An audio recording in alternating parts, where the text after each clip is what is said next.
Good morning, सुप्रभात, वंदे मातरम, जय हिंद। सभी साथियों को राम राम।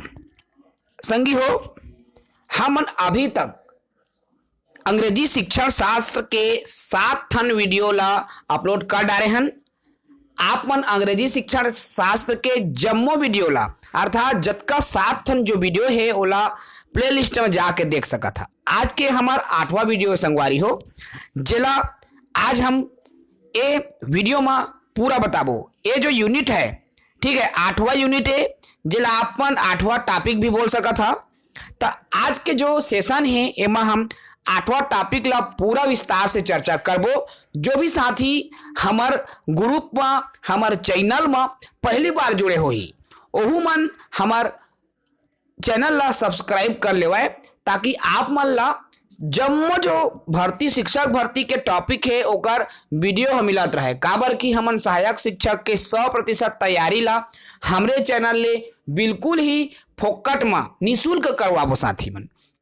तो आओ अब बिल्कुल देर नहीं करन और हमार आज की जो 8वां वीडियो है ओला चालू करबो। ठीक है, कुल 9 टॉपिक हमन ला पढ़ना रही से, जेमा के 7 टॉपिक हमन देख डारे हन और आज के जो वीडियो है संगी हो वो 8वां टॉपिक में लेके बनाए जाते।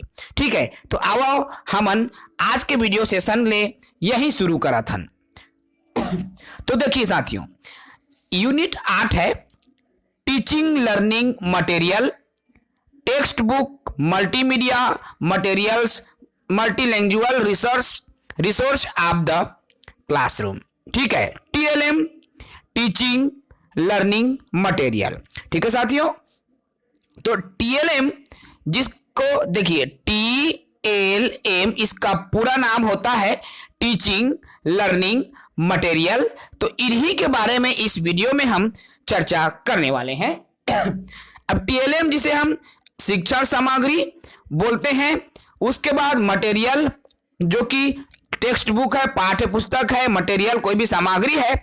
अब कक्ष में, क्लासरूम में उनका उपयोग बहुभाषा में, अर्थात टीएलएम का उपयोग अंग्रेजी भाषा सिखाने के लिए कैसे करें। ठीक है, समझ रहे हो साथियों, टीएलएम का उपयोग अंग्रेजी भाषा सिखाने में कैसे करें, अर्थात हिंदी के अलावा अन्य जो भाषा है बहुभाषा सिखाने के लिए टीएलएम का उपयोग कैसे करें, इस वीडियो में हम चर्चा करने वाले हैं। अब इसके पहले कि टीएलएम के बारे में हम विस्तार से चर्चा करें, यह भी जानना जरूरी है साथियों कि आखिर ये जो टीएलएम है वह होता क्या है। तो टीएलएम जिसका पूरा नाम टीचिंग लर्निंग मटेरियल बोलते हैं। ठीक है, टीचिंग लर्निंग तो शिक्षा जो सामग्री है वो होता है टीएलएम टीचिंग लर्निंग मटेरियल। अब ये टीचिंग लर्निंग मटेरियल होता क्या है, तो देखिए टीचिंग लर्निंग मटेरियल तो it is better for childrens. देखिए यह बच्चों के लिए बहुत ही महत्वपूर्ण है। We teach to childrens with TLM, जब हम बच्चों को टीएलएम के साथ में पढ़ाते हैं, then childrens can learn better, तब बच्चे क्या है बेहतर सीखते हैं, है ना। They can make his knowledge permanent, और जो अपनी ज्ञान है वह उस ज्ञान को स्थायी समय के लिए याद कर लेता है। ठीक है, जब हम टीएलएम का उपयोग करके किसी भी बालक या बालिका को, बालकों को हम सिखाते हैं, तो बालकों को वह चीज स्थायी समय के लिए याद हो जाता है। इसीलिए क्या है टीएलएम का उपयोग किया जाता है। ठीक है साथियों, अब देखेंगे टीएलएम के प्रकार। तो टीएलएम के टीचिंग लर्निंग मटेरियल के 3 प्रकार होते हैं। ठीक है, कितने प्रकार होते हैं? टीचिंग लर्निंग मटेरियल के 3 प्रकार होते हैं। इसमें क्या है, ऑडियो एड्स, विजुअल एड्स और ऑडियो विजुअल एड्स। ठीक है, अब देखिए ये जो ऑडियो एड्स है दोस्तों, है ना, ऑडियो अर्थात जिसमें केवल आवाज सुनाई दे, है ना, इसमें केवल क्या है आवाज सुनाई देता है।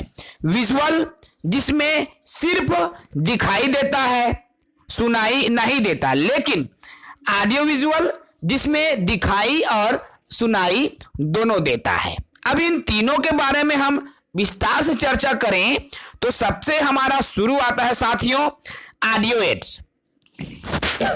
अब ये ऑडियो एड्स होता क्या है, तो aids which appeal only to the ears are called audio aids. देखिए ये जो उपकरण है ऑडियो उपकरण, ठीक है, उनका उपयोग सिर्फ क्या करते हैं, कानों से सुनने के लिए उपयोग करते हैं। ठीक है, ऑडियो एड्स ऐसे उपकरण जिसका उपयोग सिर्फ कानों से सुनकर किया जाता है ऑडियो एड्स कहलाता है। ठीक है साथियों, ऐसे उपकरण जिनका उपयोग सिर्फ कानों से सुनकर किया जाता है ऑडियो एड्स कहलाता है। और इनके जो उदाहरण है देखिए, radio, tape recorder, gramophone. Radio आप देखे हैं साथियों, उसमें केवल आप सुन सकते हैं, देख नहीं सकते। जैसे बच्चों को कैसे रेडियो सुनाएं, तो रेडियो में विविध प्रकार के ऐसे ऐसे प्रोग्राम होते हैं, लर्निंग प्रोग्राम्स। जैसे मान लीजिए बालकों को एबीसीडी सिखाना है तो बालकों को एबीसीडी रेडियो में चलते रहेगा। बालक क्या है, उनकी पुनरावृत्ति करते रहते हैं, उसको दोहराते रहते हैं और इस तरह से वो क्या है, उसको सीखते हैं, सुन सुन के सीखते हैं। टेप रिकॉर्डर भी ऐसा ही एक प्रक्रिया है। ठीक है, तो ऑडियो एड्स जिसमें केवल हम अपने कानों के माध्यम से सुनते हैं ऑडियो एड्स कहलाता है। जैसे रेडियो, टेप रिकॉर्डर, ग्रामोफोन, ये इनके उदाहरण है।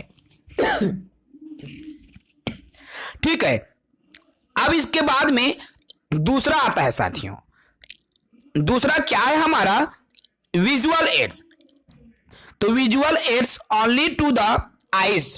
देखिए ये जो उपकरण है विजुअल एड्स है, उसे हम सिर्फ देख सकते हैं, उसमें सुनाई नहीं देता। विजुअल नाम से स्पष्ट है, ऐसे उपकरण जिसे हम सिर्फ क्या कर सकते हैं, देख सकते हैं, सुनाई नहीं देता, विजुअल एड्स कहलाता है। इसके एग्जाम्पल्स पर आए, उदाहरणों पर आए। देखिए ब्लैक बोर्ड, ठीक है, ब्लैक बोर्ड से हमें सिर्फ दिखाई देता है। जैसे टीचर कुछ भी लिख रहा है, शिक्षक कुछ भी लिख रहा है बोर्ड पर, तो हम उसे केवल देख सकते हैं। क्या उसमें से आवाज आती है? नहीं, है ना। टेक्स्ट बुक, पाठ्य पुस्तक में भी हम सिर्फ देख सकते हैं। विविध प्रकार के जो गिनती चार्ट है, एबीसीडी वाला चार्ट है, उसमें भी हम केवल देख पाएंगे। मैप, हमारे सामने कोई भी नक्शा रखा जाता है, उसको भी हम केवल देख पाते हैं। मॉडल रखी जाती है, पिक्चर्स, फिल्म के क्लिप रखे जाते हैं, उसको भी हम सिर्फ देख पाते हैं। स्लाइड वगैरह हमारे सामने, फ्लैश कार्ड वगैरह जब बालकों को हम दिखाते हैं तो बालक क्या करता है, उसे सिर्फ और सिर्फ देख करके सीखते हैं। ठीक है, इसीलिए क्या है, ये विजुअल एड्स कहलाता है। एक बार और हम बता रहे हैं साथियों, ऐसे उपकरण जिसे सिर्फ अपने आंखों के माध्यम से देख सकते हैं, विजुअल एड्स कहलाता है। ठीक है, अब देखते हैं हमारा जो तीसरा है। ठीक है, तो तीसरा क्या है, ऑडियो विजुअल एड्स। नाम से स्पष्ट, देखिए ऑडियो मतलब आवाज और विजुअल मतलब चित्र। तो ऐसे देखिए, the aids which appeal to both the eyes and ears are called audio visual aids. तो ऐसे उपकरण जिससे सुनाई भी देता है और दिखाई भी देता है, ठीक है, तो वो क्या कहलाता है, ऑडियो विजुअल एड्स कहलाता है। ऐसे उपकरण जो जिससे सुनाई भी देता है और दिखाई भी देता है, क्या कहलाता है साथियों, ऑडियो विजुअल एड्स। ठीक है, तो दृश्य श्रव्य सामग्री। अब इसके उदाहरण क्या क्या है, तो देखिए टेलीविजन, आप सभी ने टीवी देखा होगा, सबके घर में रहता है। आजकल बहुत सारे टीवी आ गई है, एलईडी, एलसीडी, है ना, बड़ा डिस्प्ले। तो क्या है, इसमें हम देख भी सकते हैं और सुन भी सकते हैं, है ना। जैसे सिनेमा हो गया, अन्य जो मूवीज आती है उसको भी हम देख सकते हैं और सुन सकते हैं। तो ये चीजें ऑडियो विजुअल एड्स के अंतर्गत आता है। तो समझ में आ गया होगा साथियों। अर्थात टीएलएम के 3 प्रकार होते हैं। ऑडियो एड्स अर्थात इसमें केवल श्रव्य सामग्री, विजुअल एड्स अर्थात दृश्य सामग्री, और ऑडियो विजुअल एड्स अर्थात दृश्य श्रव्य दोनों सामग्री आते हैं। क्लियर है साथियों। अब दोस्तों इनके बाद में हमारा आता है, देखिए टेक्स्ट बुक।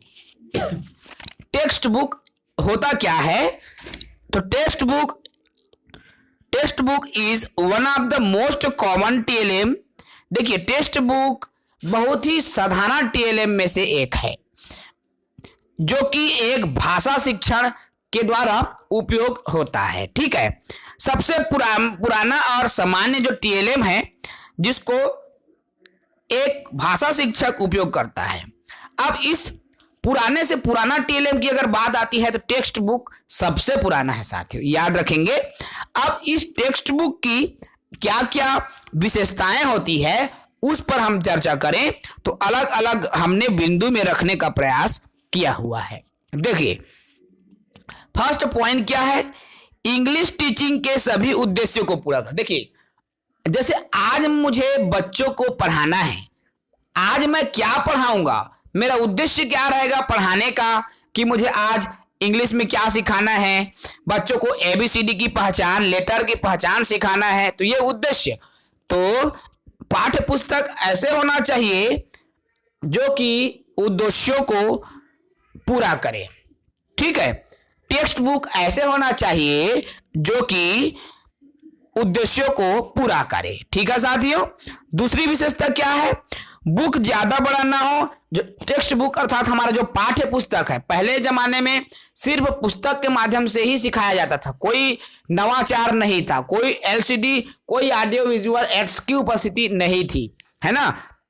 इसीलिए टेक्स्ट बुक को, पाठ्य पुस्तक को सबसे पुराना माना गया। ठीक है। दूसरा पॉइंट क्या, देखिए बुक ज्यादा बड़ा ना हो ताकि बच्चे,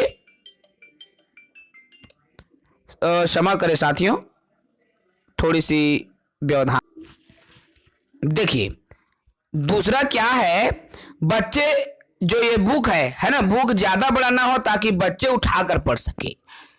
यदि बुक ज्यादा बड़ा रहेगा साथियों, है ना, देखिए आजकल बालक, जैसे अगर हम बात करें पहली दूसरी की, तो वहां पर हिंदी रहेगी, गणित रहेगी, लेकिन अंग्रेजी भी रहेगी, 3 विषय। लेकिन तीसरी और चौथी पांचवी की बात करें तो 4 बुक आ जाती है, पर्यावरण भी तीसरी से ऐड हो जाता है। यदि बुक ज्यादा मोटा रहेगा दोस्तों, बच्चे को उठाने में भी परेशानी होती है। ठीक है, अर्थात ज्यादा बुक बड़ा भी ना हो, बच्चे भी उसे आसानी से उठाकर पढ़ सके। ठीक है, तो ये भी टेक्स्ट बुक की एक विशेषता होनी चाहिए। तीसरी बड़ी बात क्या है, स्टडी मटेरियल बच्चों के आवश्यकता के अनुसार हो। ठीक है, अर्थात बच्चों की क्या आवश्यकता है उसी के अनुरूप स्टडी मटेरियल होना चाहिए, जिससे कि बच्चे बेहतर तरीके से सीख सकें। ठीक है। चौथा पॉइंट क्या, देखिए बुक वाइंडिंग अच्छी हो ताकि फटो मैं। देखिए मैं दोस्तों स्कूल में पढ़ाता हूं, मैं खुद देखा हूं, बहुत सारे जो बच्चे हैं उनके बुक्स फट जाते हैं, बीच से निकल रहा है, किसी बुक का कवर फटा हुआ है। देखिए ऐसी कंडीशन ना हो, बुक को बहुत ही बेहतर तरीके से वाइंडिंग किया जाना है, मजबूत तरीके से वाइंडिंग किया जाए ताकि वो फटे मत। क्योंकि जो छोटे बालक है उनमें क्या है, अच्छे से रखने की आदत विकसित नहीं होती, उसको क्या है धीरे धीरे सिखाना होता है। रख रखाव के तरीके भी एक बालकों को सिखाना जरूरी है। तो प्राइमरी स्तर का जो बुक है हमेशा क्या होनी चाहिए, अच्छे वाइंडिंग के साथ में आनी चाहिए। ठीक है, यह भी टेक्स्ट बुक की एक विशेषता है। उसके बाद आता है साथियों, पिक्चर का उपयोग ज्यादा हो। देखिए जो अगर जी प्राथमिक शाला के जितने भी बुक आए, चाहे कोई भी विषय, चाहे हम बात करें हिंदी की, अंग्रेजी की, गणित की या पर्यावरण की ही बात क्यों ना करें, ठीक है, तो उसमें अधिक से अधिक चित्र हो। क्योंकि जो प्राथमिक शाला के जो बच्चे हैं वे चित्र को ज्यादा पसंद करते हैं, खुश हो जाते हैं, कोई भी चित्र को देखते हैं तो खुश हो जाते हैं। इसलिए लिखावट कम हो, अधिक से अधिक चित्रों का प्रयोग हो, ताकि बच्चे उनको देखें तो देख करके उनमें रुचि का विकास हो, अट्रैक्ट हो, पुस्तक पढ़ने के लिए स्वयं प्रेरित हो, आंतरिक रूप से प्रेरित हो। ठीक है साथियों। तो ये तो रहा इनकी जो विशेषता है टेक्स्ट बुक की, क्या क्या विशेषता होनी चाहिए। अब हम देखते हैं मल्टीमीडिया। मल्टीमीडिया नाम आप सभी ने सुना होगा, सबके मोबाइल में आजकल यही चीजें आती है, मल्टीमीडिया। ठीक है, अब मल्टीमीडिया वास्तव में होता क्या है, इस पर भी आप गौर करें।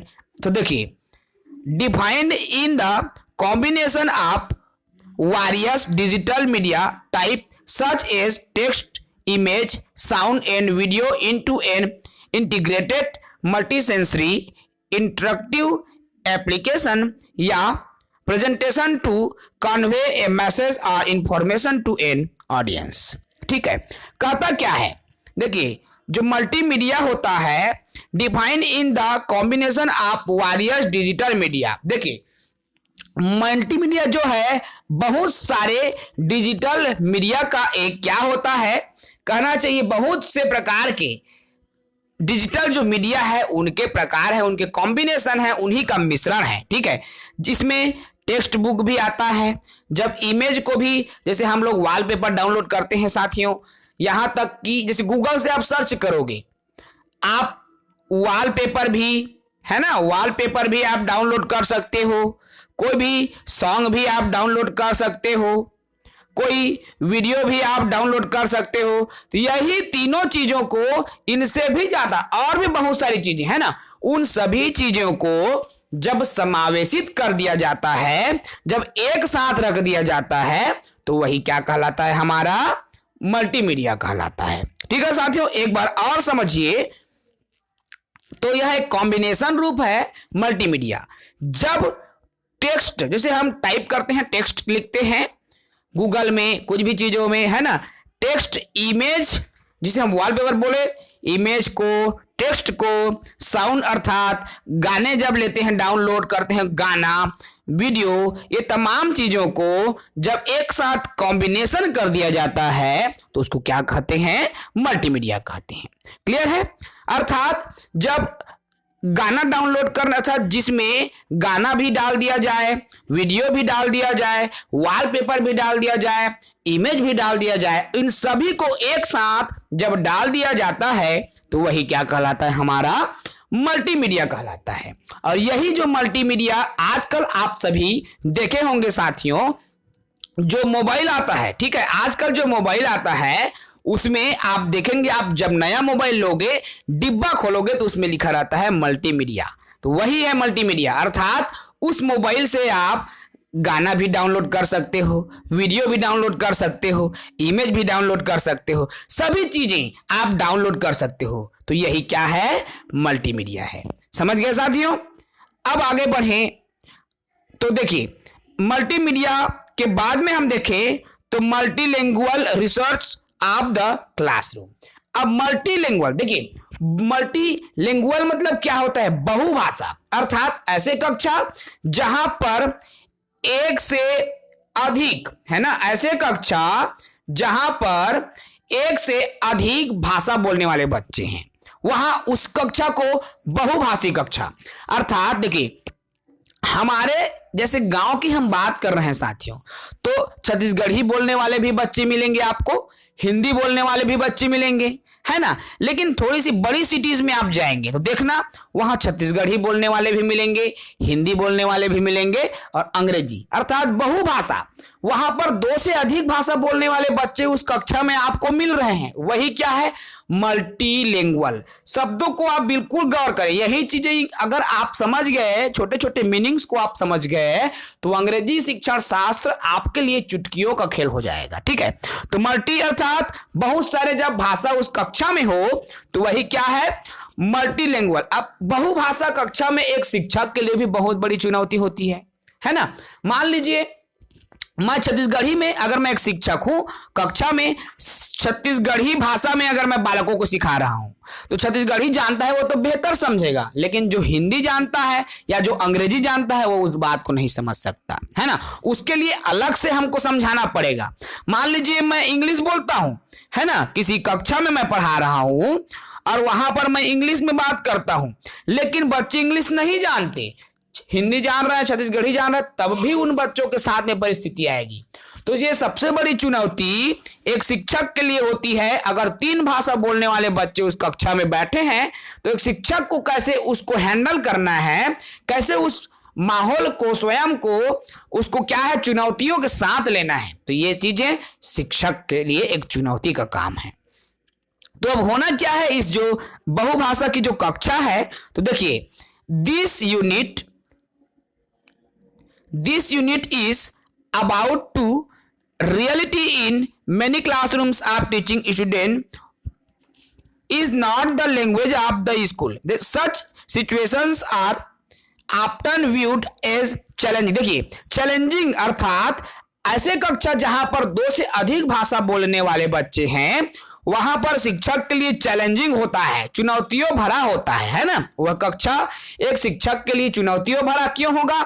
भाई मैं एक शिक्षक हूं, मैं गांव के रहने वाला शिक्षक हूं, है ना। मेरी पोस्टिंग किसी शहर में हुई है तो मुझे हर भाषा आएगा ये जरूरी भी नहीं है साथियों, है ना। मैं छत्तीसगढ़ी जानता हूं, मैं हिंदी जानता हूं।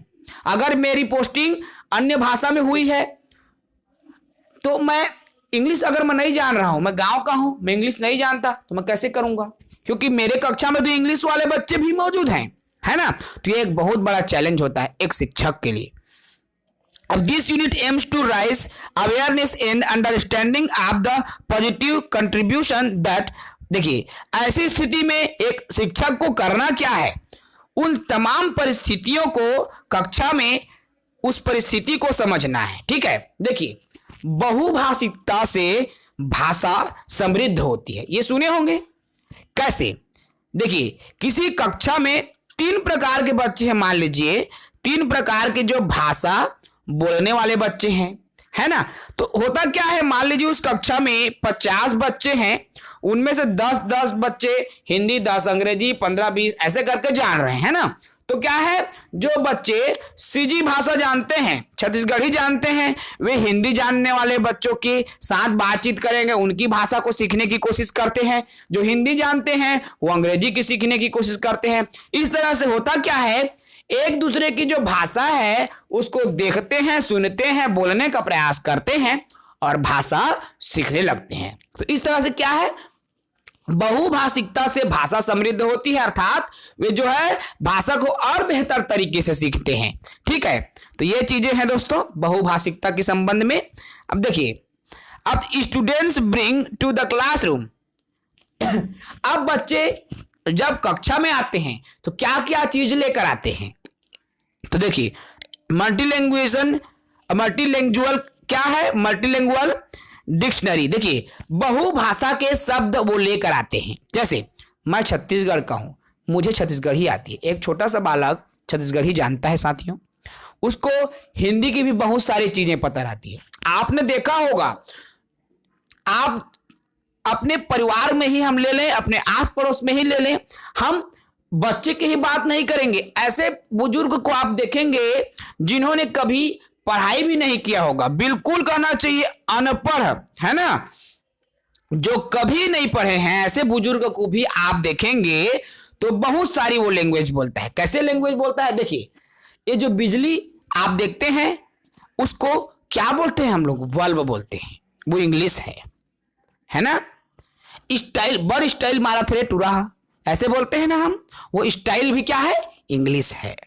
जो पेन बोलते हैं, कलम नहीं बोलते, आजकल वो कलम का जमाना गया साथियों, क्या बोलते हैं, पेन बोलते हैं। बोलते हैं बेटा तोर बकाए रंग के पेन लाऊं, पिताजी बोलते हैं वो अनपढ़ है लेकिन वो पेन बोल रहा है, अर्थात वो पेन शब्द क्या है, अंग्रेजी है ना। तो ऐसे बहुत सारे ऐसे वर्ड्स यूज करते हैं, अर्थात उनके पास क्या, देखिए मल्टीलैंग्वेज डिक्शनरीज, बहुभाषा के जो शब्दकोश उनके पास पहले से मौजूद है।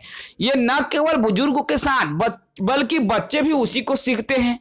बल्ब जला दे रे, साइकिल साइकिल ला बेटा, ये सब छोटे से बालक सीखा हुआ है। तो साइकिल क्या है, अंग्रेजी है ना। बहुत सारे शब्द जो कि अंग्रेजी के होते हैं, अर्थात जब बच्चा किसी कक्षा में प्रवेश करता है दोस्तों, तो बहुत सारी जो भाषाएं हैं उनके शब्दकोश उनके पास मौजूद रहती है। ठीक है, दूसरे बिंदु को आप देखें, देखिए ए मल्टीलिंगुअल वर्ड वॉल, है ना, अर्थात उसके पास बहुत सारे भाषाओं का दीवाल रहता है। ठीक है, बहुत सारे भाषाओं का दीवाल, जैसे देखिए hello, good morning, goodbye, sorry, thank you, ये सब चीजें बालक कक्षा में आने से पहले ही सीख जाए रहते हैं। जो चीजें सामान्य बोलचाल की भाषा है, सामान्य बोलचाल की जो वर्ड्स हैं, बच्चे बहुत सारे वर्ड्स सीख जाए रहते हैं। ठीक है, तो क्या है, उसके पास बहुत सारे भाषाओं का एक, शब्दों का एक दीवाल जैसा बना रहता है। ठीक है साथियों, उसके बाद थर्ड पॉइंट देखिए, वो भी है मल्टीलिंगुअल रीडिंग मटेरियल। अब उसके बाद देखिए बहुभाषिकता से संबंधित रीडिंग मटेरियल कैसे, start a collection of books, magazine, leaflets. अब बालकों के पास क्या क्या मैगजीन रहता है ना, कोई कोई भाषा देखिए, आजकल आप देखेंगे टेक्स्ट बुक की बात करूं साथियों, तो जो टेक्स्ट बुक आप देखेंगे, देखना टेक्स्ट बुक में आजकल जो पहली दूसरी का रहता है उसमें हिंदी में लिखा रहता है, वही पाठ छत्तीसगढ़ी में भी लिखा हुआ है, क्योंकि कुछ बच्चे छत्तीसगढ़ी को बेहतर तरीके से बोले, क्योंकि छत्तीसगढ़ी भाषा उनकी मातृभाषा है, मदर टंग है, इसलिए छत्तीसगढ़ी में भी रहता है, हिंदी में भी रहता है। तो क्या है, इस तरीके से क्या है, रीडिंग जो पढ़ने की जो मटेरियल है साथियों, वो अभी क्या है, बहुभाषिकता में होती है।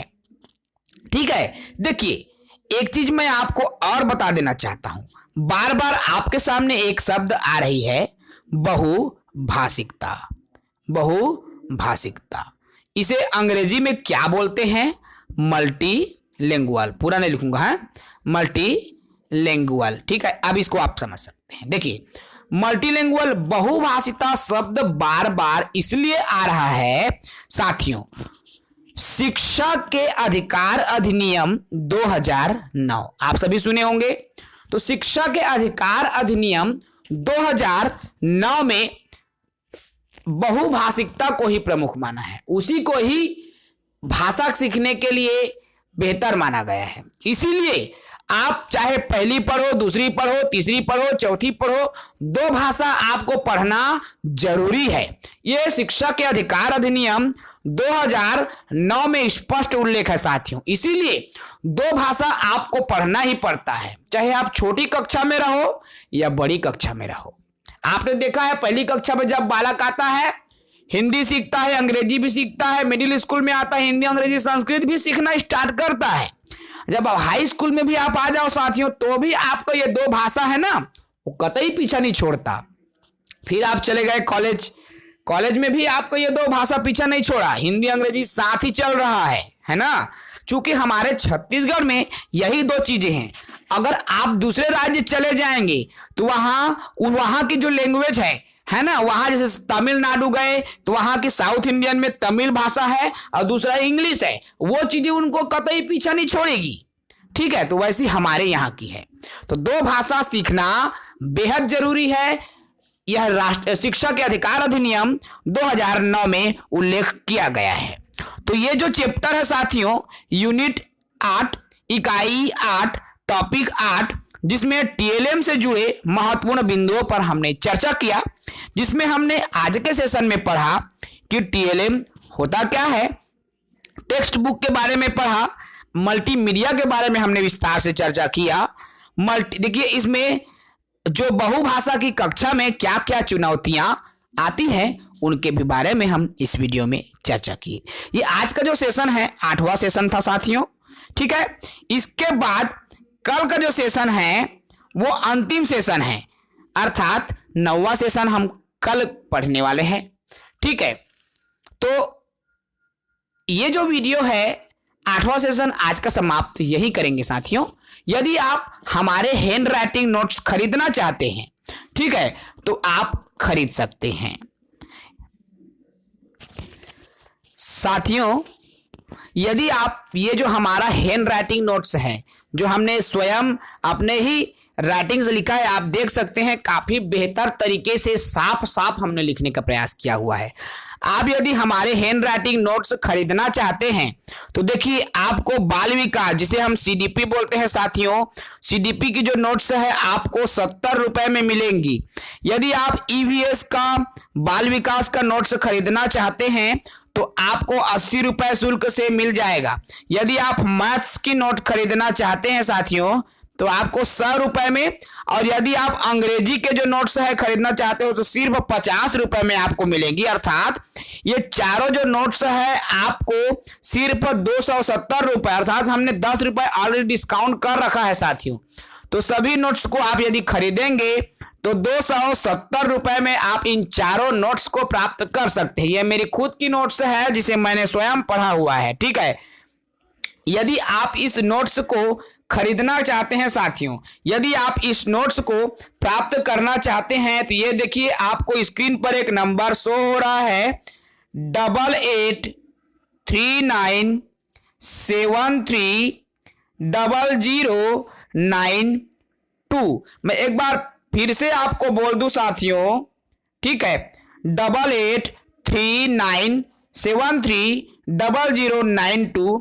तो इस नंबर पर आप मैसेज कर सकते हैं, ठीक है। इस नंबर पर आप मैसेज या कॉल करके नोट्स को प्राप्त कर सकते हैं, और जो भी प्रक्रियाएं रहेंगी आपको इस नंबर पर कांटेक्ट करने के बाद पूरी जानकारी प्राप्त हो जाएगी। तो सभी अर्थात इन चारों विषयों के जो नोट्स है उसको हम 270 रुपए में प्रोवाइड करा रहे हैं। एक बार और हम आपको बोल दें, देखिए ये जो कांटेक्ट नंबर है 8839730092, इस नंबर पर आप कांटेक्ट करके हमारे जो नोट्स है परचेज कर सकते हैं।